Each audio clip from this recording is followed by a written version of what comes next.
हरे कृष्ण, आप सब लोग का स्वागत है भक्ति वैभव कोर्स में। हम लोग स्टडी कर रहे हैं श्रीमद् भागवत महापुराण द्वितीय स्कंद, और हम लोगों ने लास्ट टाइम अध्याय नंबर 5 पूरा कर लिया था। समस्त कारणों के कारण, जिसमें नारद मुनि ने ब्रह्मा जी से प्रश्न पूछे और उनके उत्तर उन्होंने दिए, और कुछ प्रश्नों के उत्तर भी आगे आएंगे। तो 5वें अध्याय के अंत में ये 42 नंबर अंक का श्लोक है, 5.42। अन्य लोग संपूर्ण लोगों को 3 भागों में विभाजित कर सकते हैं। इनके नाम है परम पुरुष के पांव पर अधोलोक, पृथ्वी तक, नाभि पर मध्यलोक तथा वक्षस्थल से सिर तक ऊर्ध्वलोक। तो बेसिकली भगवान के विराट रूप का वर्णन यहाँ पे दिया गया है। इसके पहले भी हमने शॉर्ट में देखा है, और इस 6ठे अध्याय में उसको देखेंगे विस्तार से वापस पुनः।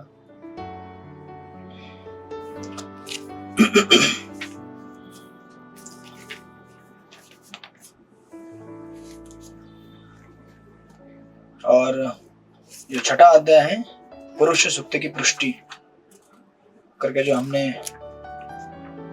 डिस्कशन किया था, राइट।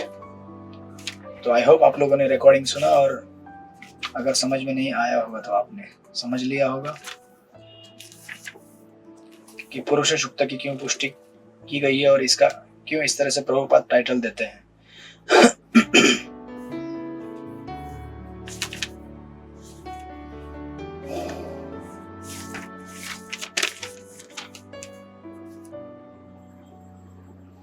तो इस सृष्टि लीला में ये सृष्टि का कॉमन प्रक्रम हमेशा आपको दिखेगा। जब ब्रह्मांड की निर्मिति होती है उस समय कारणोदक्षाय विष्णु उनके शरीर से ब्रह्मांड निकलेंगे, और हर एक ब्रह्मांड के अंदर वापस वही कारणोदक्षाय विष्णु गर्भोदक्षाय विष्णु के रूप में एंट्री करेंगे, और इस एक इंडिविजुअल ब्रह्मांड का फिर वो सृजन करेंगे, कि जो हमने लास्ट टाइम देखा था, वो बहुत सारे जो एलिमेंट क्रिएट किए गए। उसके बाद फिर भगवान ने उसके अंदर एंट्री किया। भगवान ने देखा कि इसके अंदर रहने के लिए जगह नहीं है, तो उन्होंने अपने शरीर से पसीना निकाला और उससे आधा ब्रह्मांड भर गया। उस आधे ब्रह्मांड के भरने के बाद उसमें जिस तरह से कारणोदक्षाय विष्णु कारण सागर के ऊपर, शेषनाग के ऊपर विश्राम करते हैं, उसी प्रकार गर्भोदक्षाय विष्णु भी उस एक ब्रह्मांड के अंदर, गर्भोदक सागर के अंदर उन्होंने विश्राम किया। जो आपने वराह लीला में सुनते हैं ना, पृथ्वी डूब गई थी गर्भोदक सागर में, तो यही गर्भोदक सागर है वो, जो गर्भोदक्षाय विष्णु के द्वारा उत्पन्न किया जाता है। तो अभी इसके 2 चीजें होती है।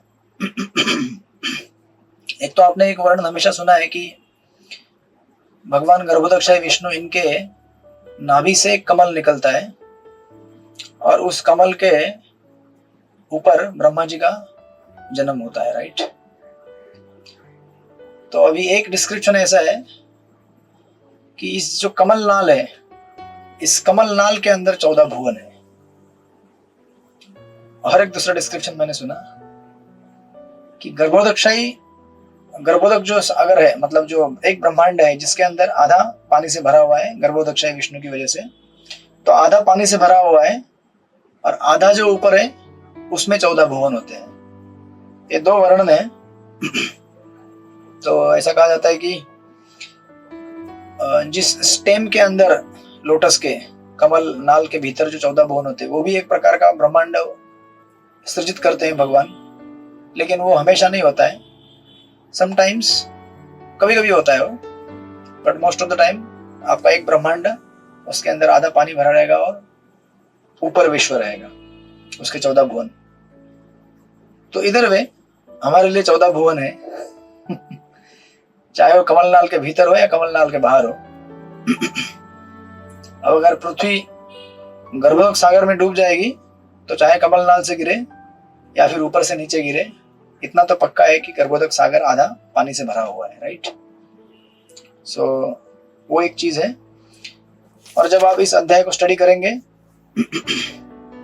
पहले श्लोक से विराट रूप का वर्णन चालू हो जाएगा। पहले भी हमने विराट रूप का वर्णन देख चुके हैं और पिछले अध्याय में स्टडी करते समय इस विराट रूप को क्या कहा गया है? कल्पिता। कल्पिता यानी कि इमेजिनेशन, मतलब कल्पना किया हुआ है। ये विराट रूप मतलब कल्पना है, बट ये विराट रूप की कल्पना बोनाफाइड कल्पना है, जिसको हमने द्वितीय अध्याय में देखा था कि जिस व्यक्ति को परमात्मा के ऊपर ध्यान करने का स्टडीनेस नहीं है वो विराट रूप के ऊपर ध्यान कर सकता है, राइट। तो एक्चुअली जब आप कभी कभी नदी किनारे जाते हैं घूमने के लिए, कोई बहुत सुंदर नदी देखते हैं, तालाब देखते हैं, पेड़ पौधे देखते हैं और अप्रिशिएट करते हैं, तो एक्चुअली आप क्या कर रहे हैं? स्वीकृति पैदा कर रहे हैं अप्रिशिएट करके कि वाह कितना सुंदर नदी है। तो अल्टीमेटली चाहे आप एक विराट रूप के एंगल से उसको देखें या ऐसे ही उसको अप्रिशिएट करें, अल्टीमेटली उसको बनाने वाला कोई तो है, यू नो। ये सबको डायरेक्टली इनडायरेक्टली एक संज्ञान रहता है और इस तरह से अप्रिशिएट करके हम डायरेक्टली इनडायरेक्टली अप्रिशिएट करते हैं भगवान को and then we get the सुकृति। तो जब यहाँ पे कल्पिता बोला जाता है, इवन मैं बलराम शक्ति प्रभु का लेक्चर सुनने की क्लैरिफाई करने की कोशिश कर रहा था, 2-3 भक्तों से भी पूछा मैंने, क्योंकि क्रिएशन जो टॉपिक है, यू नो, उसके लिए एक अलग एंगल से देखना पड़ता है उसको, राइट। और अलग अलग भक्तों की अलग अलग अंडरस्टैंडिंग्स है, बट हमें जो मोस्ट ज़्यादा सेंस करेगी वो आप लेके आगे चलिए। बिकॉज एनीवेज हमको सृष्टि लीला पढ़ के इसमें कोई पांडित्य धारण नहीं करना है। जितना समझ में आया है ज़्यादा टेंशन लेने का नहीं। हाँ, इतना समझने का कि इतना जो ब्रह्मांड भगवान ने प्रकट किया है, बनाया हुआ है, भगवान की कृपा से और भगवान की वजह से बना हुआ है, कितना अद्भुत है ये ब्रह्मांड, कैसी क्रियाएं और प्रक्रियाएं होती रहती है, इतना तो सबको कॉमनली समझ में आता है। बस इतना है कि आप आपके भूगोल के सब्जेक्ट में देखे होंगे कि सूर्य और पृथ्वी का अंतर इतना है, तो भागवत में इतना दिया है, तो उसको हम कुछ नहीं कर सकते। भागवत में दिया है तो फिर फैक्ट है, आपके भूगोल की किताब में दिया है तो फिर शायद फैक्ट नहीं है और आपको एक्सेप्ट करना पड़ेगा। उससे नाराज होकर भक्ति मत छोड़ दीजिए कि अरे ऐसा कैसे, है ना।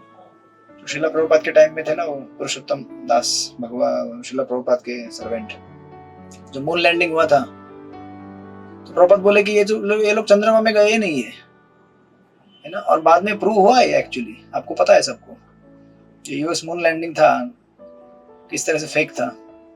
तो उस समय वो विश्वास ही नहीं किया कि ऐसा कैसे हो सकता है, टेलीविजन में दिखा रहे, टेलीकास्ट कर रहे, इस तरह से पहुंच गया। इवन अभी के रिसेंट टाइम में भी दक्षिणी गोलार्ध पर गया है ना चंद्रयान, तो उस पर डिबेट नहीं करेंगे हम है ना। गया है तो गया है, बट हमें भागवत पढ़ना है और भागवत में से देखना है कि कहाँ गया है, राइट। अल्टीमेटली आप चंद्रयान से या किसी भी मून मिशन से कहीं पे भी जाओ, भौतिक जगत की जो समस्याएं हैं, जन्म मृत्यु जरा व्याधि, उसको आप सॉल्व नहीं कर सकते। तो इंटेलिजेंट लोग इन सब विवादों में फंसते नहीं, उसका इसेंस क्या है वो देखते हैं। ठीक है, गया होगा, तो कुछ लोग कहें कि गया हो लेकिन वो आउटर जो ये रहता है वहां पे जाके गिर गया हो, आउटर जो सबसे बाहर का ये जो कक्ष है क्योंकि सब उबड़ खाबड़ जमीन है। चंद्रमा तो एक स्वर्ग लोक है, वहां पे तो ऐसा नहीं रहेगा, तो हो सकता है कहीं पे। तो एनीवेज जो जहां जाके गिर गया, इससे हमें भागवत को चैलेंज नहीं करना है। तो उस समय कई ऐसे भक्त थे जो इस्कॉन छोड़ के चले गए, भक्ति छोड़ के चले गए कि अरे भागवत में ऐसा कहा गया, लेकिन हम तो देख रहे हैं यहाँ पे चंद्रमा पहुंच गया। अरे भाई, जहाँ चंद्रमा पहुंचे या ना पहुंचे, आप भले स्वर्ग लोक में घुसो, फिर भी आपकी समस्या तो सॉल्व होने वाली नहीं है। तो उस डिबेट में क्यों पढ़ने का। आप चंद्रमा में जाए तो भी भक्ति करना पड़ेगा ना आपको प्रोसेस तो चेंज होने वाला नहीं है। चाहे आप चंद्रमा में जाए, सूर्यमा में जाए या किसी भी ग्रह में जाए, हरे कृष्ण कृष्ण कृष्ण हरे हरे, हरे राम राम राम हरे हरे। हमारा प्रोसेस तो चेंज होगा नहीं। इसलिए यहाँ पर रहकर आप प्रैक्टिस कीजिए महामंत्र कैसे जपने का। तो फिर आप चाहे स्वर्ग में जाए या चंद्रमा में जाए, कहीं भी आप अभ्यास करते रहेंगे। नहीं तो फालतू का डिबेट करते रहेंगे कि अरे ऐसा नहीं, वो ऐसे है या ऐसे है वैसे है, इससे कुछ लाभ होने वाला नहीं है, राइट। सो दैट्स वाई जब यहाँ पे विश्वरूप का वर्णन पीछे हमने देखा था, कल्पिता कल्पिता करके कई बार कहा गया कि इमेजिनेशन है, तो मैंने उनके रिकॉर्डिंग में सुना, मतलब एक दो भक्तों से पूछा तो उन्होंने अपने अपने अंदाज से आंसर दिया, बट मुझे जो मोस्ट सेटिस्फैक्टरी लगा, क्योंकि विराट रूप नाम की कोई चीज है नहीं वास्तविक देखा जाए तो, और विराट रूप जो अभी तो कोई प्रश्न करते हैं कि फिर भगवान ने जो विराट रूप प्रकट किया था अर्जुन के सामने, तो क्या डुप्लीकेट था क्या वो? तो उसका एक अंदाज मुझे अच्छा लगा समझने का। उन्होंने कहा कि विराट रूप एक तो इमेजिनेशन है, राइट। इस ब्रह्मांड को इस तरह से देखना कि इस ब्रह्मांड का ये पोर्शन भगवान का ऊपर का भाग है शरीर का, ये पोर्शन नीचे का भाग है, या फिर नदियां भगवान के शरीर से निकलने वाला पसीना है, पेड़ भगवान के शरीर के रोमकूप है, ऐसा ऐसा वर्णन जो है अभी आगे आएगा आपको दिखेगा। तो इस तरह से इमेजिन करके उस फॉर्म को देखना भगवान को, ये गलत भी नहीं है और सही भी नहीं है, राइट। मतलब गलत भी है और सही भी है। गलत इन द सेंस कि आपको मैंने आई थिंक लास्ट टाइम उदाहरण दिया था कि अगर आपने काजू किशमिश और जो आप गोवर्धन पूजा में बनाते हैं ना, चावल के कृष्ण बनाते हैं आप, राइट। आंखें बना देते हैं किशमिश से, काजू से, कमर पट्टा बनाते हैं भगवान का, या भगवान को बना देते हैं आप। तो अभी वहां पे जो काजू है, भगवान का शरीर काजू से नहीं बना हुआ, राइट या चावल से नहीं बना हुआ। भगवान का रूप क्या है? आपको सभी आप बोलेंगे कि वो तो भगवान को भोग लगाने के बाद दिव्य हो गया। यस, दिव्य हो गया, बट किसी भी एलिमेंट के दो एस्पेक्ट होते हैं, material composition and applicational composition, right. जैसे ये कुर्सी है, कुर्सी मतलब अगर एक चेयर है, वो किससे बना हुआ है? पृथ्वी, जल, अग्नि, आकाश, वायु, इन सब तत्वों से बना हुआ है, तो वो मैटर है। बट वही मैटर जब हम भगवान की सेवा में लगा देते हैं तो आध्यात्मिक बन जाता है, right. But that doesn't mean कि उसका, वो कुर्सी तो कुर्सी है ना ultimately, that doesn't change, but उसका एप्लीकेशन पॉइंट ऑफ व्यू से उसका आध्यात्मिक गुण बदल जाता है, बट वो चीज तो भौतिक ही रहेगी, राइट। बट आध्यात्मिक गुण बदल जाता है। इस तरह से हम उसको रिकंसिल कर सकते हैं। तो यहाँ पे जब कल्पिता कहा गया है तो उन्होंने कहा कि भगवान ने अर्जुन को वो आंखें दी विश्वरूप देखने के लिए, है ना। तो विश्वरूप इन इटसेल्फ नहीं है, मतलब विराट रूप नहीं है, लेकिन भगवान ने वो अर्जुन को आंखें दी ताकि वो देख सके, वो इमेजिनेशन, राइट। उसी तरह से जैसे आप कभी 3D जो शो रहता है ना, ऐसा देखने जाते होंगे, कभी कहीं देखे होंगे, तो आपको एक गॉगल देते लगाने के लिए अलग सा। तो गॉगल लगाएंगे तो आपको ऐसा लगता है कि आइसक्रीम मेरे सामने आया है, हाथ में पकड़ लूं क्या इसको या कुछ फूल फ्लावर दिखेगा, ऐसा लगता है हाथ में पकड़ सकता हूं मैं उसको। तो वास्तविक वो सामने है नहीं, वो तो स्क्रीन में कहीं दूर है और भी डुप्लीकेट है।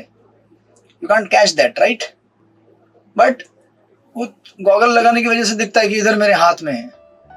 उसी प्रकार कहते हैं कि अर्जुन को भगवान ने गॉगल दिया विश्वरूप देखने का, और जो भी देख सके उनको गॉगल दिया, राइट।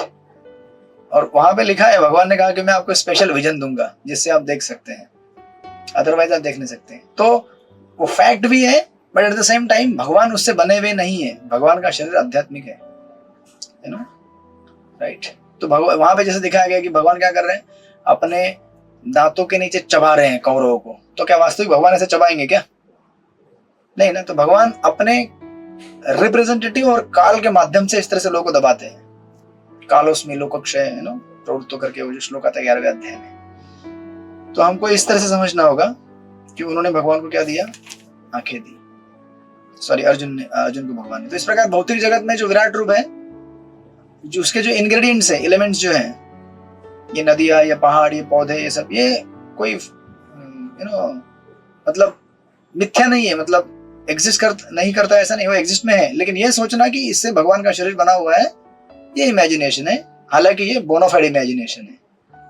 इसको कई लोग क्या करते हैं, विराट रूप धारणा में आपने देखा होगा 2वें अध्याय में, इसी के माध्यम से ध्यान करते हैं कि भगवान का ये शरीर है। ये एटलीस्ट उनको एक तरह से एक मार्ग मिलता है कि हम स्पिरिचुअल बेसिकली देखें कि सब कुछ भगवान ने उत्पन्न किया है, राइट। तो आप उसको इस एंगल से दे सकते हैं कि anything that is there in the existence, वो सब भगवान द्वारा क्रिएटेड है। तो उनको ऐसे समझ में नहीं आता, इसलिए ऐसे समझाया गया है। तो इसलिए जब हम ये छठा अध्याय स्टार्ट करते हैं पुरुष सुक्त की पुष्टि, जिसका वर्णन हमने पिछले बार ही देखा है कि पुरुष सुक्त क्या प्रेयर है और इसकी पुष्टि यहाँ पे क्यों कहा गया है, यू नो। तो आई होप आप लोगों ने पढ़ा, मतलब सुना, थोड़ा सा समझा। लास्ट टाइम भी आपको क्लियर हुआ, राइट? सबको क्लियर हुआ कि नहीं हुआ? चित्रलेखा सखी माता जी, आपको क्लियर हुआ? डॉक्टर साहब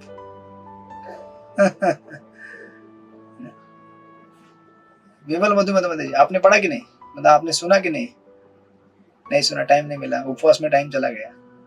नहीं प्रभु जी, एक्चुअली आपने इकट्ठी भेजना था 6 वीडियोस, तो 2 देखी है प्रभु जी, और सुननी है। अच्छा, आप मतलब एक एक सीक्वेंस से जा रहे हैं, मतलब विराट रूप के एकदम चरण से लेकर ऊपर तक। ओके, एनीवेज, सो इसका सारांश उतना ही है जैसे मैंने लास्ट टाइम कहा था। स्मृति शास्त्र और श्रुति शास्त्र। स्मृति मतलब रामायण महाभारत, यू नो, और आपके भागवत पुराण, ये सब सारे स्मृति शास्त्र हैं। श्रुति शास्त्र मतलब उपनिषद वेद, जिनको हम लोग ज्यादा पढ़ते नहीं, तो इसका मतलब ये नहीं कि हम उसको मानते नहीं, वो है, लेकिन बहुत कठिन है वो समझने के लिए, एक आम आदमी के लिए। ज्यादा लोग ज्ञानी लोग पढ़ते हैं उसको, लेकिन उसमें भगवान का साकार और निराकार दोनों निरूपण किया गया है। लेकिन जो मायावादी उसमें से क्या उठाते हैं? निराकार रूप उठाते हैं। और उसको प्रूव करने वाले जितने भी श्लोक है जिसको इंटरप्रेट किया जा सकता है, जैसे निर्गुण कहा गया है, तो निर्गुण मतलब भगवान को ऐसा नहीं कि बिना गुण के है, या निराकार ऐसा नहीं कि बिना आकार के, उनको भौतिक गुण नहीं है, भौतिक आकार नहीं। इसलिए तो अभी उनका वो सिद्धांत है, वो श्रुति शास्त्र के आधार पर प्रूव करते, क्योंकि पहला मौका उनको मिला शंकराचार्य के अनुयायियों को, बाद में वैष्णवाचार्य, उन्होंने कहा कि नहीं ऐसा नहीं है, स्मृति शास्त्र के अंदर भी भगवान का गुणगान किया गया है, और वही जो गुणगान श्रुति शास्त्र में मिलता है, जैसे ऋग्वेद में पुरुष सूक्त प्रेयर है, वही भागवत में भी है। आप ठीक से देखिए इसको, दोनों मेल खाता है। इसका मतलब यह है कि स्मृति शास्त्र भी उतना ही इंपॉर्टेंट है जितना श्रुति शास्त्र है, और कलयुग के लिए स्मृति शास्त्र ज्यादा इंपॉर्टेंट है। हम लोग जब रामायण महाभारत और पुराण की कथाएं सुनते हैं तो सिद्धांत समझना बड़ा आसान होता है कि नहीं? खाली सिद्धांत सुनते रहेंगे, बोलेंगे उदाहरण किधर है इसके लिए, इसका एग्जाम्पल क्या है, एक्सप्लेनेशन किधर है, राइट? तो समझना बड़ा कठिन आता है। तो इसलिए जो स्मृति शास्त्र है they are more important, right? स्मृति शास्त्र मतलब बेसिकली श्रुति शास्त्र को सुनना, समझना, एसिमिलेट करना और उन्हीं को एग्जाम्पल के द्वारा एक्सप्लेन करना। तो अभी इस समय जब मैं बोल रहा हूं तो ये भी स्मृति हो गया एक प्रकार से, राइट? और भगवत गीता, ठीक है, भगवत गीता तो भगवान ने डायरेक्ट बोली, इसलिए वो स्मृति श्रुति सबका सार आ गया। बट स्पेशली भागवत में जो कुछ उदाहरण दिए जाते, प्रहलाद महाराज की कथा है, तो ये स्पेशली स्मृति हो गया, क्योंकि उदाहरण के द्वारा समझाया जा रहा है कि भगवान की भक्ति कितनी सुंदर है, भगवान की भक्ति करने से क्या क्या लाभ हो सकते हैं, राइट?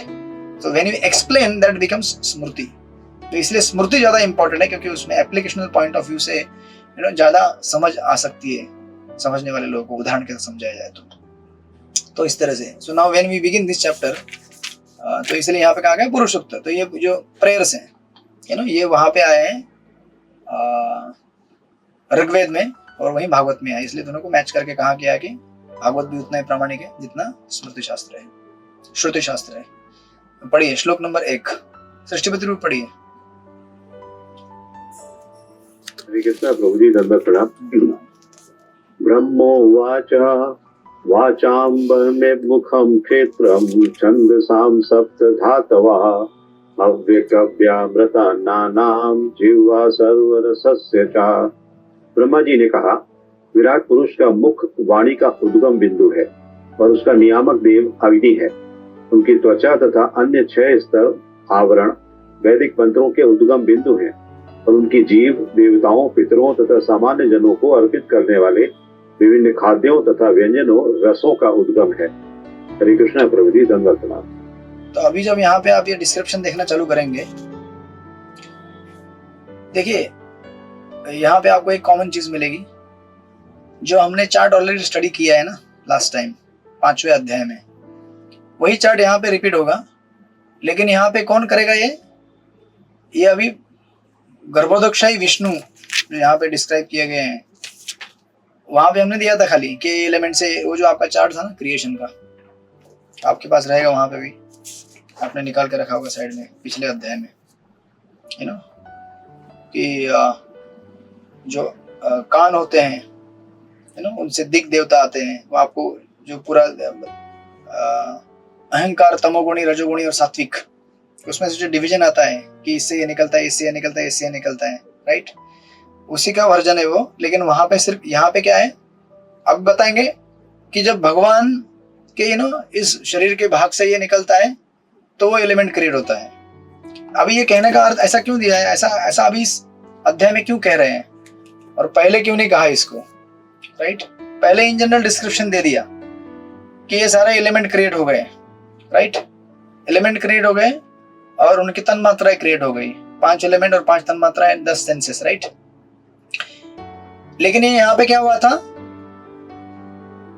जैसे मैंने आपको वहां लास्ट टाइम बताया था, वर्स नंबर यू नो वो 30-31 खास करके, you know 10 senses and intelligence, ये उनके क्या थे, सूक्ष्म रूप थे, राइट? हमने ये नहीं कहा था कि उसके स्थूल रूप निकले हैं करके, बराबर ना? उसके स्थूल रूप कहाँ निकलेंगे, जब सेकेंडरी क्रिएशन करेंगे ब्रह्मा जी तब निकलेंगे। मतलब जैसे आपका यू नो घ्राण मतलब क्या है, सूक्ष्म रूप है नासिका का, नाक मतलब ग्रॉस नाक हो गया, जैसे नाक है, ग्रॉस नाक है, स्थूल नाक है, इसका सूक्ष्म रूप होता है घ्राण, राइट? तो वहां पे अभी स्थूल नाक पैदा नहीं हुआ था, सिर्फ सूक्ष्म रूप का नाक प्रकट हुआ था। अभी ये जो स्थूल रूप का नाक है वो बाद में क्रिएट किया जाएगा ब्रह्मा जी द्वारा जीवात्माओं के लिए। लेकिन अभी इस अध्याय में क्या बताएंगे कि जितनी भी चीजें हैं, यू नो, इन समरी, ये जितने भी यू नो एलिमेंट तैयार होते हैं, ये जितने भी यू नो, जैसे साइड के चार्ट में लिखा था, साउंड से ईथर निकलता है, ईथर से फिर वो टच, फिर एयर, यू नो, राइट? और दूसरे साइड में लिखा हुआ था कि ये सेंसेस है, उसके सेंस देवता है, राइट? तो अभी ये देखने वाली यू नो इंटरेस्टिंग चीज यहाँ पे है। सबसे पहले आपको ये समझना पड़ेगा कि सृष्टि के निर्माता कौन है, भगवान है, राइट? लेकिन भगवान डायरेक्टली चीजों में इन्वॉल्व नहीं होते, इसीलिए कई बार आप देखेंगे, पिछली बार भी हमने देखा था कि भगवान की यू नो कोहेसिव एनर्जी, काल शक्ति से चीजें जुड़ती और ब्रह्मांड में वो एकत्र आती है और फिर ब्रह्मांड प्रकट होता है, राइट? उसको दुर्गा शक्ति भी कहते हैं, काली भी कहते हैं। या फिर आपने कई बार ये सुना होगा, जैसे भागवत के चतुर्थ स्कंद में जब दक्ष प्रजापति का वध होने के बाद ब्रह्मा जी सारे देवताओं को लेकर शिव जी के पास जाते हैं और उस समय प्रार्थनाएं आती है कि प्रभु आप तो सृष्टि के क्या है, कर्ता हैं, आप सृष्टि का निर्माण करते हैं, आप सृष्टि को विनाश करते हैं और उसका मेंटेनेंस करते हैं। तो अभी कोई बिल्डर हो जाएगा, बोलेगा अरे भगवान शिव कैसे हो गए सृष्टि के नो के निर्माता और मेंटेनर और डिस्ट्रॉयर, ये तो भगवान विष्णु है ना, राइट? या फिर कोई बोलेगा ठीक है, मेंटेनर विष्णु है, क्रिएटर ब्रह्मा है और डिस्ट्रॉयर शिव है। वास्तविक देखा जाए तो सब कुछ भगवान ही करते हैं, बट भगवान अपने एजेंट्स के माध्यम से करते हैं, यू नो। इसलिए जैसे देखिए, समझो से फॉर एग्जांपल, अगर आपके पास या फिर हमारे मंदिर में यहाँ पे यू नो ऐसे 6-7 गाड़ियां हैं गेस्ट लोगों के लिए लेके जाने के लिए, या फिर किसी को यहाँ वहाँ जाना होता है तो गाड़ियाँ रहती है। तो हर गाड़ी को नंबर है, कार नंबर 1 2 3 4 5 6 7 8 9 10, समझो 6 नंबर की गाड़ी है, 6 नंबर दिए गए हैं और सबको एक एक ड्राइवर असाइन किया गया है। तो नंबर 6 समझो एक गाड़ी है, उसका ड्राइवर है लक्ष्मण, उसको एक गाड़ी दिया गया है। तो अभी लेकिन कभी भी किसी इंचार्ज को अगर बोलना होगा, समझो कोई गेस्ट आया, बोला कि अच्छा मुझे गाड़ी चाहिए, बाहर जाना है, तो बोलेगा वो लक्ष्मण का गाड़ी लेके जाओ। वो नंबर भी नहीं बताएगा, नंबर तो ड्राइवर के लिए दिया है ताकि उसको मालूम रहे कि मेरा 6 नंबर का गाड़ी है, मुझे इसका देखभाल करना है, साफ सफाई करना है, रखना है, 6 नंबर मेरा है राइट। और बोलेगा लक्ष्मण का गाड़ी लेके जाओ, तो अभी गाड़ी लक्ष्मण का हो गया क्या? उसका हो गया? नहीं हुआ ना। क्या लक्ष्मण भी जानता है और इंचार्ज भी जानता है, लेकिन कॉन्वेंशनली बोलने के लिए क्या बोलेगा वो, व्यवहारिक रूप में लक्ष्मण गाड़ी तू लेके, लक्ष्मण का गाड़ी लेके जा, राइट। गाड़ी किसका है? राधा गोपीनाथ का है, वो इंचार्ज का भी नहीं है, हमारा भी किसी का नहीं है गाड़ी तो राधा गोपीनाथ जी का ही, उनके कंट्रोल में है, लेकिन राधा गोपीनाथ जी खुद थोड़ी गाड़ी जाके चलाएंगे वहां पे, हालांकि चलाएंगे भी और नहीं चलाएंगे भी, ये अचिंत्य भेदाभेद तत्व है चलाएंगे इन द सेंस कि उसी लक्ष्मण को अंदर से प्रेरणा देंगे वो, गाड़ी ठीक से चलाओ, मेरी गाड़ी है, ठीक है ना, स्पीड 80 पे रखना, 80 से ज्यादा नहीं होना चाहिए, ठीक है, साफ सफाई रखो, ये अंदर से प्रेरणा देंगे उसको। बट भगवान वहां खुद बैठ के गाड़ी नहीं चलाएंगे, भगवान अपने शक्ति से उसको सृजित करके बोलेंगे गाड़ी चलाते रहो तुम, राइट। तो इस तरह से सृष्टि का जब निर्माण किया जाता है, भगवान गर्भोदकशाही विष्णु या भगवान विष्णु आप समझे, कारणोदकशाही विष्णु है भगवान डायरेक्टली, अगर आपको ज्यादा कॉम्प्लिकेशन में नहीं पड़ना है कि इतने सारे भगवान के एक एक लेवल के अवतार होते हैं या क्या होता है, चलो भगवान ही मान लो डायरेक्ट, है ना। भगवान विष्णु स्वयं जाके उसको कार्यान्वित नहीं करेंगे, भगवान विष्णु अपने अनेक अनेक रूपों के माध्यम से उसको कार्य कराते हैं, जैसे शिव जी के माध्यम से कराएंगे वो। इसीलिए शिव जी को कई बार कहा जाता है आप सृष्टि के कर्ता है। तो अभी देखिए ब्रह्मा जी को ये अच्छी तरह ज्ञात है कि कौन करता है कौन नहीं है। अभी तो द्वितीय अध्याय में ब्रह्मा जी ने बोल दिया था ना, अभी पांचवें अध्याय में, कि ये नारद जो भगवान क्रिएट करते हैं उसी के द्वारा मैं क्रिएट करता हूँ, मैं तो क्रिएटर नहीं हूँ या कोई क्रिएटर नहीं है। तो फिर वही ब्रह्मा जी थोड़ी भूल जाएंगे बाद में चतुर्थ स्कंद में कि आप ही सब सृष्टि के करता है। वो जब बोल रहे हैं तो उनको मालूम है रेफरेंस क्या है, उनके बैकग्राउंड में पूरा उनको मालूम है। इसलिए कई बार जो लोग लड़ते हैं ना कि शिव श्रेष्ठ कि विष्णु श्रेष्ठ, वो लड़ते हैं क्योंकि उनको बैकग्राउंड मालूम नहीं कि कैसे चीजें हो रही है, उनका कॉन्सेप्ट क्लियर है। लेकिन हम लोग क्या आपस में लड़ बैठते हैं। जैसे कभी कभी आपने देखा होगा दो वैष्णव झगड़ते हैं तीसरे को बड़ा खुजली होता है कि अरे यार क्यों झगड़ रहे हैं, मैं जाके जरा एक काम करता हूँ, क्या हुआ रे, हाँ ये डिवोटी है, अरे तू ऐसा क्यों किया, ऐसा नहीं करने का, गलत है ये ना नालायक डिवोटी है, ठीक है। ऐसा हम कंक्लूजन देके वहां से निकल जाते हैं। हमको क्या पता, हमारे जाने के बाद वो दोनों का अच्छा गाढ़ा दोस्ती हो जाता है ना। जो भी रहेगा उनका प्रॉब्लम सॉर्ट आउट करके मस्त गोविंदा में बैठ के प्रसाद खा के निकल जाते हैं और हम इधर दोनों को लेवल मार के छोड़ दिए कि ये अच्छा है वो बुरा है, फिर हमसे अपराध हो गया ना, because we do not know background की क्या चीज है वहां पे हो रही है, और वो अपना आपस में मैत्री करके। इसलिए कहते हैं कि दो वैष्णव के बीच में जो झगड़ा हो जाता है तीसरे को इंटरफेयर नहीं करना चाहिए, क्योंकि as soon as you enter आपको किसी एक का साइड लेना पड़ेगा, पक्ष लेना पड़ेगा, और किसी एक का पक्ष लेना मतलब किसी एक वैष्णव को दूसरे को दुखाना। इसलिए जब किसी दो वैष्णव का झगड़ा हो जाए चुपचाप वहां से दंडोत प्रणाम करके निकल जाने का। उनको क्या, अगर आपको बुलाया तो ठीक है मध्यस्थी करने के, नहीं बुलाया तो आप फुकट में जाके अपना भक्ति में व्यवधान मत लाइए, भक्ति को खतरे में मत डालिए, उनको उनके ऊपर छोड़ दीजिए। ऐसा कई बार होता है, हम तो कई बार देखते हैं आश्रम में, कई बार मेरे साथ भी हुआ है। मैं किसी के साथ झगड़ा करता हूँ, तीसरा व्यक्ति आके लेबल लगा के जाता है कि तू ऐसा है तू ऐसा है। हम दोनों बाद में आपस में मिल लेते हैं कहते प्रभु चलो यार भूल जाओ टेंशन, चलो हम जाके थोड़ा गोविंद का प्रसाद लेते हैं, शांति से अच्छी तरह से रहते हैं, और हमारा काम हो जाता है। जो लेबल लगा के गया उसका, वो तो लेबल लगा के गया, उसको प्रॉब्लम होने वाला है, राइट।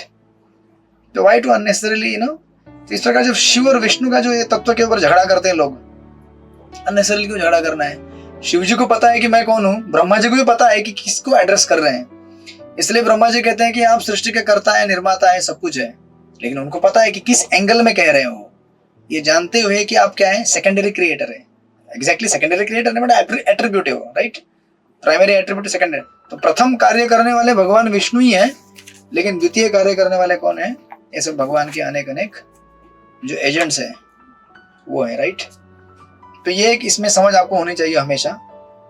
तो यहाँ पे ऐसा नहीं है कि जब भगवान बोले दिखाया जाएगा कि भगवान के शरीर से ये सब सारी, जैसे यहाँ पे कह रहे हैं विराट पुरुष का मुख वाणी का उद्गम केंद्र है, और उसका नियामक देव अग्नि है, उनकी त्वचा so and so and so and so. और आगे भी जब पढ़ेंगे तो एक्चुअली पूरा 16 वर्षों का एक सीरीज है, लेकिन आपको अगर कॉन्सेप्ट समझ में आया तो आप एक झटके में समझ जाएंगे 16 के 16 वर्सेस फटाक से। ऑफकोर्स तो परपट बीच में है वो अलग बात है, जैसे अभी आप पढ़िए दूसरा श्लोक, सेकंड श्लोक पढ़िए, अनुकंपा शक्ति माता जी पढ़िए द्वितीय श्लोक।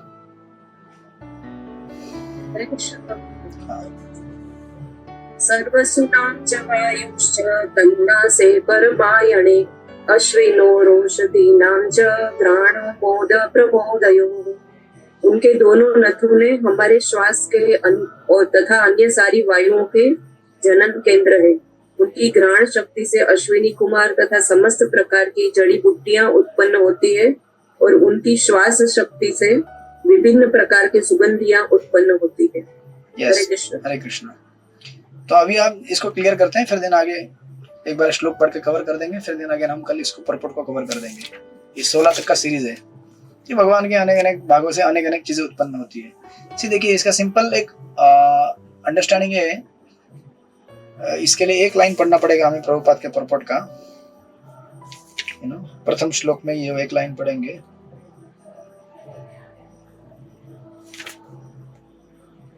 हाँ, यस, आप अगर फर्स्ट श्लोक के परपोर्ट में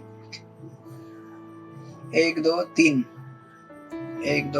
4 5 छोटे लाइन से जाइए, वहां पे प्रभुपाद लिखते हैं, चूंकि जितने भी सृजन केंद्र है वे भगवान के विराट रूप के विभिन्न अंग हैं, और चूंकि भगवान का रूप भौतिक सृष्टि से परे है, अतएव यह समझना चाहिए कि वाणी, जीभ, त्वचा इत्यादि से यह बोध होता है कि भगवान का दिव्य रूप इनसे रहित नहीं होता। अब देखिए कितना खतरनाक एक बॉम्ब डाला है भगवान। बॉम्ब नहीं है, मतलब बड़े इंटेलिजेंट लोग, समझने वाले समझ जाते हैं कि क्या प्रभुपाद बोलना चाहते हैं, है ना। अभी आप बोलेंगे कि अच्छा, तो मतलब भगवान का इस तरह से स्थूल जगत में रूप है क्या? एक तो हमने पहले क्लियर किया कि स्थूल कोई रूप नहीं है भगवान का इस जगत में, वो माना गया है कि ऐसा है करके, और इससे यह भी इंडिकेट किया गया है, देखिए प्रभुपाद का परपोर्ट कितने एक्सपर्टफुल है, इससे ये इंडिकेट किया गया है कि भगवान निराकार नहीं है। भगवान का क्या है, उनका भी आंख है, कान है, नाक है, जीवा, सब कुछ है, लेकिन क्या है वो, अभी आगे पढ़िए। भौतिक वाणी या भोजन ग्रहण करने की शक्ति मूलतः भगवान से उत्पन्न होती है, बराबर। आपकी जो भोजन ग्रहण करने की शक्ति है या आपकी जो वाणी है, वो कहां से उत्पन्न हुई है? ब्रह्मा जी ने तैयार करके दिया आपको, कहां से उत्पन्न हुआ है? इसी का उत्तर वहां पे दे रहे हैं। देखिए अभी आगे पढ़िए।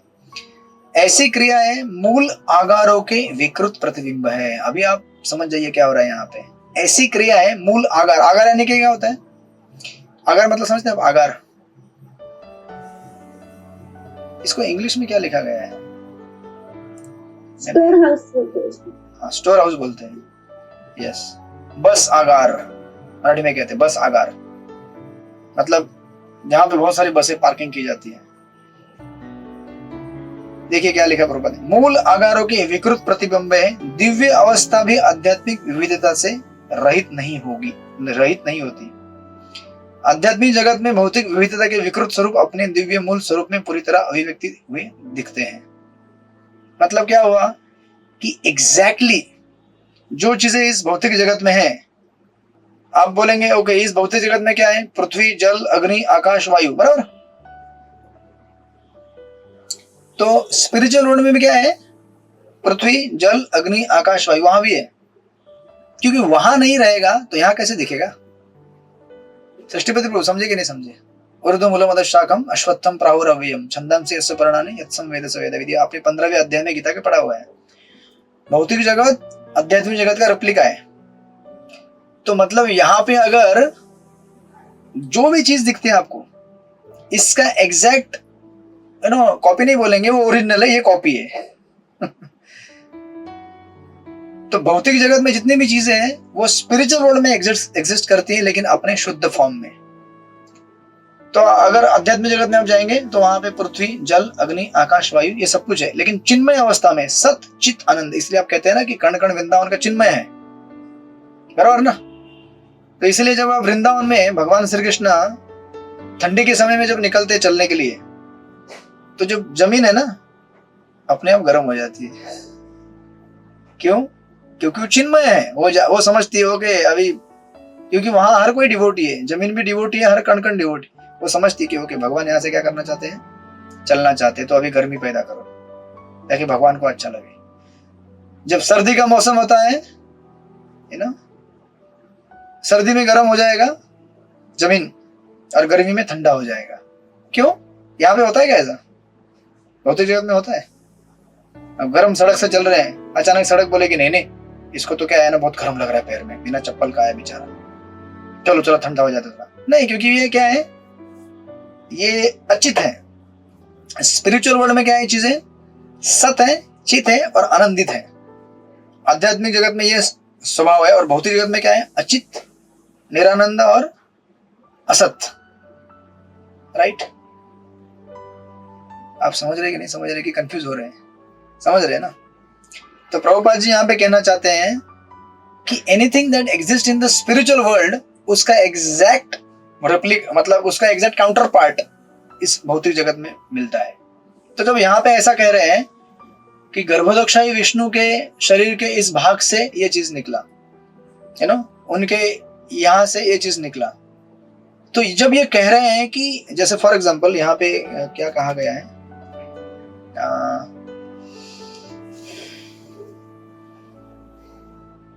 ऐसी क्रियाएं मूल आकारों के विकृत प्रतिबिंब है।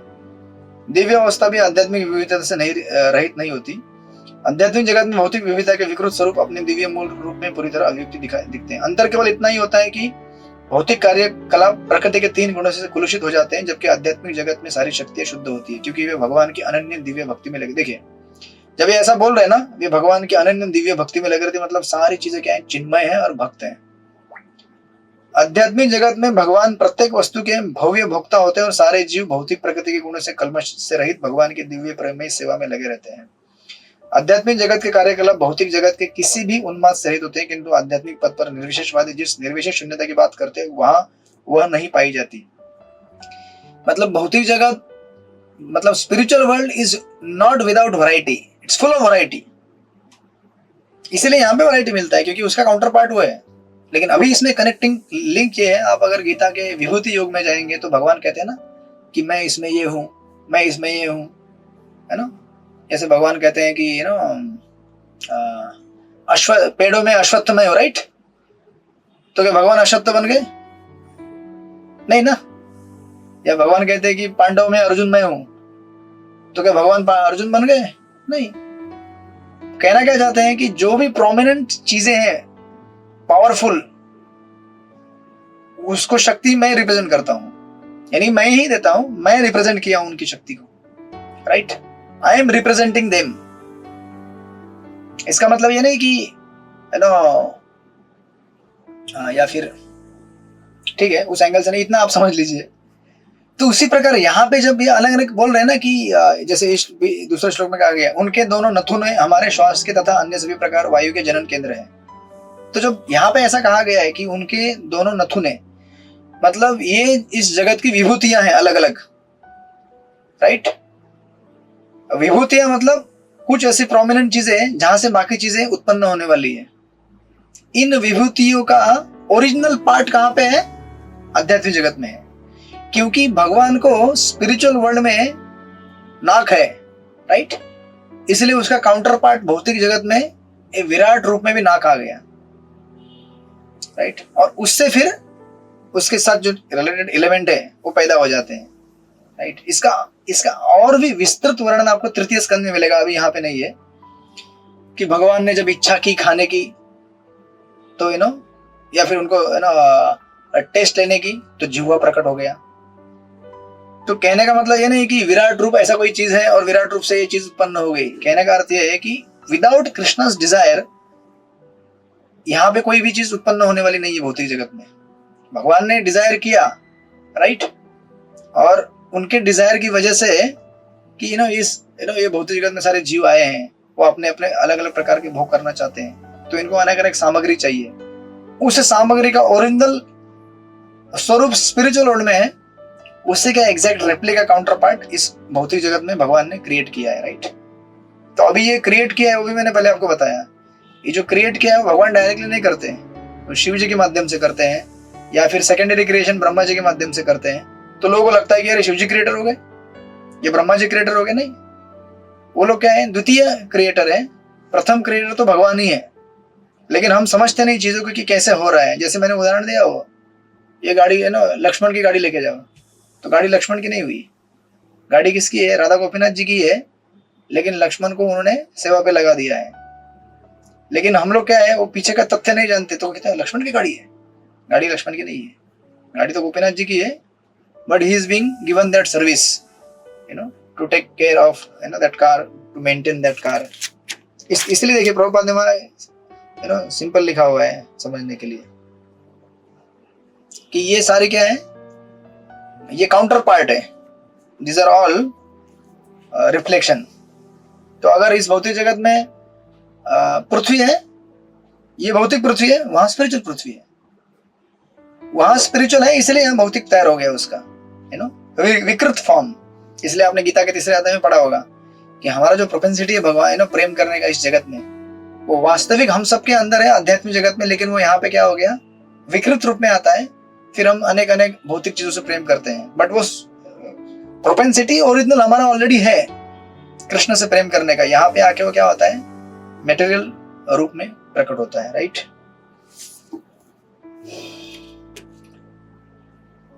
यस, तो इस तरह से जितने भी इस जगत में आपको, और इसमें और एक क्लैरिफिकेशन है, हम यहाँ पे क्या देखते हैं, ग्रॉस और सटल सेंस ऑर्गन्स, राइट।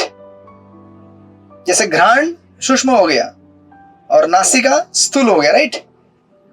तो आध्यात्मिक जगत में भी एग्जैक्टली ऐसे ही होता है, सूक्ष्म नाक और स्थूल नाक। तो आप बोलेंगे यार ये आपने आज तक यही सुना होगा कि स्पिरिचुअल तो सारा एक ही है। नहीं नहीं नहीं नहीं, स्पिरिचुअल मतलब खाली एक गोला नहीं है, लंप नहीं है स्पिरिचुअल, ऐसा एक गोला। स्पिरिचुअल के अंदर सारा वैरायटी है, जिसका रेप्लिका इस जगत में, जैसे अगर देख लीजिए ना, सिंपल, अगर ये ना, ये ढक्कन इस तरह से, ये तिलक के डब्बे का ढक्कन है, ठीक है। ये यहाँ पे जैसे है वैसे के वैसे आपको वहां दिखेगा आईने में, इसका परछाई, रिफ्लेक्शन। ऐसा कर दिया तो ये दिखेगा ये साइड, ऐसा किया तो ऐसा दिखेगा, राइट। बिना आईने में ऐसे हुए वहां दिख नहीं सकता हो। समझे कि नहीं समझे आप लोग? और अभी मेरे हाथ में कुछ नहीं तो कुछ नहीं दिखेगा। है हाथ में तो दिखेगा। सो एग्जैक्टली जो स्पिरिचुअल वर्ल्ड में है, एग्जैक्टली वही चीज भौतिक जगत में आपको दिखेगा। सिर्फ भौतिक जगत में क्या है, भौतिक क्रियाओं, मतलब प्रकृति के 3 गुणों से दूषित होकर वो मिक्स होके आता है, इसलिए उसका स्वभाव बदल जाता है। सच्चित आनंद की बजाय वो असत, अचित और निरानंद हो गया, है ना। वही पृथ्वी, वही हम कहते हैं ना वृंदावन का कण कण चिन्मय है, वही यहाँ पे कण कण दर्द देने वाला है भौतिक जगत में। हमारे शरीर का एक एक कण किस लिए बना हुआ है, दर्द देने के लिए। ये डॉक्टर लोगों को मालूम है। एक एक एटम, यू नो, सिंपली किसके लिए बना हुआ है, केवल आपको दुख और दर्द देने के लिए। लेकिन हम उसी एटम को क्या करते हैं, साबुन लगाते हैं, यू नो, पाउडर लगाते हैं, क्या क्या लगाते हैं, है ना, परफ्यूम लगाते हैं, वाह चमक रहा है। चमकने दीजिए, और जितने साल चमकना चमकेगा, 5, 6, 7, 8, 20, 25 साल। फिर उसके बाद एक्सपायरी टाइम आने के बाद वो अंदर से आग उत्पन्न करेगा।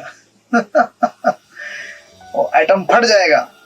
वो एक एक शरीर में अपने जो एक एक एटम है ना, अपने आप में एक बॉम्ब है छोटा छोटा, मालूम है कि नहीं आपको? वो एक एक बॉम्ब फटेगा, है ना। जैसे ये पूरा ब्रह्मांड का प्रलय होता है, तो उस ब्रह्मांड के अंदर जबरदस्त तेज अग्नि, भयंकर वर्षा और धूप गिरती है ना। सबसे पहले बड़ा जबरदस्त बारिश होता है और प्रलय आ जाता है। फिर यू नो जबरदस्त अग्नि गिरती है, फिर जबरदस्त सूखा आता है, फिर अग्नि आती है। हमारा एक एक एटम शरीर का, वो भी क्या है, उसका एक स्मॉल सैंपल है। उसके अंदर भी एक तरह से ऐसा आके एक दिन फूटेगा वो। फिर हम बोलेंगे अरे बाप रे, जो शरीर हमें सुख देने वाला था आज वो दर्द दे रहा है हमको, राइट। तो ये यहाँ पे दर्द देगा, बट इसका जो ओरिजिनल स्वरूप है आध्यात्मिक जगत में वो नहीं देगा। तो हमें उसको प्राप्त करना है। अभी हमने क्या है, आत्मा हम कवर हो गई इस चीजों से, लेकिन हमको जब स्पिरिचुअल वर्ल्ड में, तो ऐसा नहीं कि स्पिरिचुअल वर्ल्ड में जाने के बाद हमको मिलेगा वो, हम ऑलरेडी स्पिरिचुअल हैं, लेकिन हम आवृत हो गए अभी भौतिक आवरण से। तो हमारे भी क्या होते हैं, स्थूल नाक होता है आध्यात्मिक जगत में, लेकिन वो भी स्पिरिचुअल है, और सूक्ष्म नाक होता है, वो भी स्पिरिचुअल है, दोनों स्पिरिचुअल है, राइट। जैसे यहाँ पे यू नो भौतिक स्थूल नाक है, उसको क्या कहते हैं हम लोग, नाक कहते हैं। और सूक्ष्म नाक क्या है, यू नो घ्राण, राइट, नासिका और घ्राण, वो भी भौतिक ही है, राइट। लेकिन उसका ओरिजिनल काउंटर पार्ट कहां से आया, स्पिरिचुअल वर्ल्ड से। और बीच में कड़ी यहाँ पे क्या है, गर्भोदक्षाय विष्णु अपने शरीर के अनेक अनेक भागों से इन सब चीजों को प्रकट करा रहे हैं, राइट। तो अभी क्या करते हैं, सिर्फ हम लोग फटाफट श्लोक पढ़ लेंगे, और ये 16 तक श्लोक पढ़ के इसको अनुवाद पढ़ लेते हैं। फिर कल हम वापस इसके पर्पट्स को क्लियर करेंगे, और जो भी बचे कुछ पॉइंट्स रहेंगे उसको क्लियर कर लेंगे, यू नो। आई होप, मुझे पता है कि आपको कुछ चीजें समझिए, कुछ नहीं समझिए अभी भी, है ना। वो पिछले अध्याय से कनेक्ट हो, पिछले अध्याय से चल रहे हो, यू नो, जहाँ पे क्रिएशन स्टार्ट हुआ था। तो इसको वापस रिकैप करेंगे हम लोग, तो अभी सिर्फ आप पढ़ते जाइए इसको। श्लोक नंबर 2 पढ़ लिया आपने, 3 पढ़िए। चित्रलेखा सखी माता जी 3 नंबर श्लोक पढ़िए। हरे कृष्णा, दंडवत प्रणाम प्रभु जी। रूपाणां तेजसा चक्षु दिव सूर्यस्य च अक्षिणी कर्णौ दिशां च तीर्थानां श्रोत्रम् आकाश शब्दयो। त्याचे नेत्र सर्व प्रकारच्या रूपांचे उत्पत्ती स्थान आहेत आणि ते तेजस्वी व प्रकाशमान आहेत। त्याचे नेत्र गोलक हे सूर्य आणि स्वर्ग लोकांसारखे आहेत। त्याचे कर्ण सर्व दिशांनी ऐकतात आणि ते सर्व वेदांचे ग्रहण स्थानही आहेत। त्याचे श्रवण इंद्रिय हे आकाश आणि सर्व प्रकारच्या आवाजांचे उगम स्थान आहे। हरे कृष्णा, दंडवत। ये सब बार बार कहेंगे कि वही उगम स्थान है। कहने का अर्थ है क्या है, भगवान के बिना कुछ क्रिएट नहीं हो सकता, भगवान क्रिएट करा नहीं सब कुछ, राइट। 4 नंबर का श्लोक पढ़िए। चित्रलेखा सॉरी बरसाना किशोर माता जी आप पढ़िए 4 नंबर। हरे कृष्ण, दंडवत प्रणाम। तद्गात्रं वस्तु साराणां सौभगस्य च भाजनं त्वगस्य स्पर्शवायोश्च सर्वमेधस्य चैव हि। त्याचे शारीरिक आवरण हे सर्व वस्तूंच्या सक्रिय तत्वांचे आणि सर्व प्रकारच्या सौभाग्याचे उत्पत्ती स्थान आहे। त्याची त्वचा गतिशील वायूप्रमाणे सर्व प्रकारच्या स्पर्शाचे उगम स्थान आणि सर्व प्रकारचे यज्ञ करण्याचे स्थानही आहे। हरे कृष्ण। पढ़िए नेक्स्ट रमेश मोदी गुरु 5 नंबर पढ़िए। हरे कृष्ण। ब्रह्मण्य बुद्धि जातीनाम एवं च यज्ञस्तु संभूत खानयस्य शिलालोहात् प्रविद्युताम्। उनके शरीर के रोम समस्त प्रकार की वनस्पति के कारण विशेष रूप से उन वृक्षों के जो यज्ञ की सामग्री अवयव के रूप में काम आते हैं। उनके सिर तथा मुख के बाल बादलों के आकार है और उनके नाखून बिजली पत्थरों तथा लोह वयस्कों के उद्गम स्थल है। हरे कृष्ण, धन्यवाद। नेक्स्ट कन्हैया प्रिया माता जी पढ़िए नेक्स्ट। हरे कृष्ण प्रभु जी, पांचान प्रणाम। बाहो लोकपालानां प्रायशाचेन कर्णां। भगवान की भुजाएं बड़े बड़े देवताओं तथा जन समाज की रक्षा करने वाले अन्य नायकों के उद्गम स्थल हैं। हरे कृष्ण। हरे कृष्ण। नेक्स्ट 7 नंबर पढ़िए। पांडव सखी माता जी हैं यहाँ पे, ओके सुन रही है वो, ओके। शशि किशोरी माता जी हरे कृष्णा, दंडवत प्रणाम। पढ़िए। हरे कृष्ण जी, लेकिन ठीक है पांडु सखी माता जी हरे कृष्णा। चलेगा चलेगा चलेगा, यस यस। शशि किशोरी माता जी पढ़िए आप। हरे कृष्णा, दंडवत प्रणाम। प्रणाम। विक्रमो भूभर्वस्वश्च क्षेमस्य शरणस्य च सर्व काम वरस्य अपि हरे चरण आस्पदम। भगवान के अगले दग उद्भव तथा स्वर्गों लोकों के एवं हमें जो भी चाहिए उसके आश्रय सभी प्रकार के भय के लिए सुरक्षा का काम करते। ओके, उनके चरण कमल सभी प्रकार के भय के रक्षा करते हैं। सृष्टिपति प्रभु नेक्स्ट पढ़िए 8 नंबर। हरे कृष्ण प्रभु जी, दंडवत प्रणाम। अपाम वीर्यस्य सर्गस्य पर्जन्यस्य प्रजापति पुंसाशिष्णुपस्तस्तु प्रजात्यानंद निवृते। भगवान के जननांगों से जल वीर्य सृष्टि वर्षा तथा प्रजापतियों का जन्म होता है। उनके जननांग उस आनंद के कारण स्वरूप हैं जिससे जनन के कष्ट का प्रतिकार किया जा सकता है। हरे कृष्ण प्रभु जी, दंडवत प्रणाम। विवाह माता जी पढ़िए नेक्स्ट 9 नंबर। आयुर्यमस्य मित्रस्य परिमोक्षस्य नारद हिंसाया नियते मृत्यु निरस्य गुदम स्मृता। हे नारद, श्री भगवान के विराट रूप का गुदा द्वार मृत्यु के नियामक देव मित्र का लोक है और श्री भगवान की बड़ी आंख का छोड़े ईर्ष्या दुर्भाग्य मृत्यु नरक आदि का स्थान माना जाता है। ओके, हरे कृष्ण। नेक्स्ट 10 नंबर अनुपम शक्ति माता जी पढ़िए। हरे कृष्ण। पराभूतेन धर्मस्य तमसश्चापि पश्चिमः नाड्यो नद नदीनां च गोत्राणां स्थित संहति। भगवान की पीठ समस्त प्रकार की उद्विग्नता तथा अज्ञान एवं अनैतिकता का स्थान है। उनकी नसों से नदियां तथा नाले प्रवाहित होते हैं और उनकी हड्डियों पर बड़े बड़े पहाड़ बने। हरे कृष्ण। हरे कृष्ण। तो ये सब क्या है, विभूतियां हैं जो भगवान को रिप्रेजेंट कर, भगवान के इधर से रिप्रेजेंट कर रही है, भगवान के शरीर से, विराट रूप के इससे, लेकिन इसका ओरिजिनल काउंटर पार्ट कहाँ है? स्पिरिचुअल वर्ल्ड में। 11 नंबर पढ़िए। मंगला माता जी आप पढ़ेंगे 11 नंबर?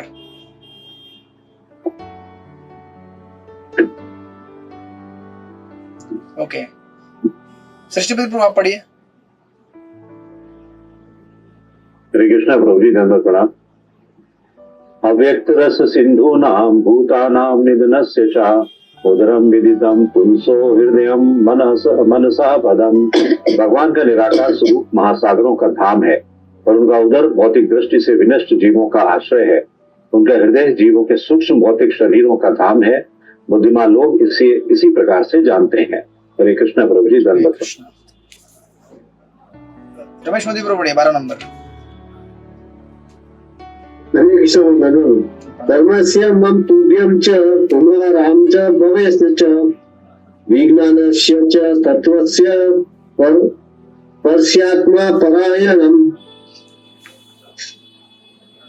तथापि उन महापुरुषों की चेतना धार्मिक सिद्धांतों का मेरा, तुम्हारा तथा चारों कुमारों सनत, सनातन, सनत कुमार तथा सनंदन का निवास स्थान है।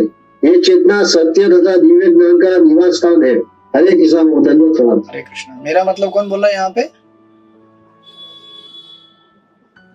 ये कौन कह रहे हैं? ब्रह्मा जी, राइट? ब्रह्मा जी बोल रहे हैं कि हम सब जो धर्म का प्रचार कर रहे हैं उनका स्थान कहाँ पे? भगवान की चेतना। तो मतलब आप इसको ठीक से रिकंसाइल कीजिए। विराट रूप का एक भाग है, लेकिन भगवान का जहाँ पे मतलब एक विराट रूप के जो अलग अलग पार्ट आप देखेंगे तो कुछ पार्ट डार्कनेस को रिप्रेजेंट करते हैं, कुछ लाइट को रिप्रेजेंट करते हैं, राइट? समझ रहे कि नहीं समझ रहे आप लोग? जैसे भगवान की पीठ है, वही रिलीजन माना गया है। पिछले आपने शुरू पढ़ा था, कल परपट में क्लियर करेंगे। और बट ये विराट रूप के अनेक अनेक भागों में से अनेक अनेक कुछ चीजें वहां से प्रकट हो रही है, कुछ उनके निवास स्थान है, राइट? इन सब चीजों के स्रोत है। ओके, तो 13 से 116 का एक सीरीज है। अनुपमा शक्ति माता जी इसको पढ़िए, श्लोक पढ़िए और अनुवाद फिर कनाई प्रिय माता जी पढ़िए।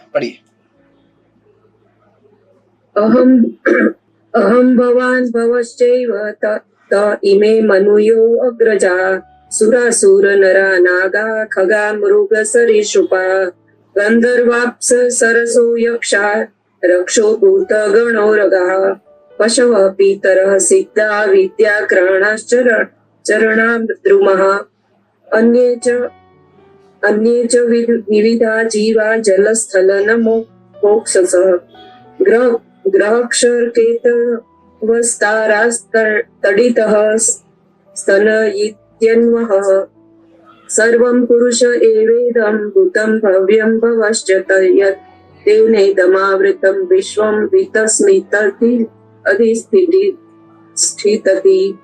हरे कृष्ण। कनाई प्रिय माता जी अनुवाद पढ़िए, श्लोक नंबर 13। हरे कृष्ण बोलिए। दंडवत प्रणाम।